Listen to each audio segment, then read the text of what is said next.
Trump పెట్టినట్టు ఆ దేశంలో పుట్టగానే వాళ్ళకి పౌరసత్వం ఇచ్చినటువంటి పౌరసత్వాన్ని రద్దు చేస్తూ ఉన్నారు. సరే, అక్కడ రాజ్యాంగం ప్రకారం మార్పులు అంత కష్టం, 22 రాష్ట్రాలు ఎదురు తిరుగుతున్నాయి, ఇదంతా బాగానే ఉంది.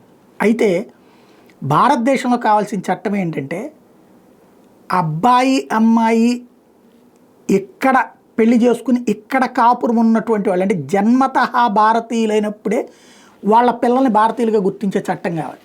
లేదంటే చాలా ప్రమాదకరం. ఎందుకంటే ఇతర దేశాల నుండి వచ్చినటువంటి, ఇప్పుడు బంగ్లాదేశ్ వాళ్ళు ఇక్కడికి వచ్చేసి ఇక్కడ వాళ్ళని పెళ్లి చేసుకుంటున్నారు, అక్కడ అబ్బాయిలు ఇక్కడ అమ్మాయిలు పెళ్లి చేసుకుంటున్నారు, అక్కడ అమ్మాయిలు ఇక్కడ అబ్బాయిలు పెళ్లి చేసుకుంటున్నారు.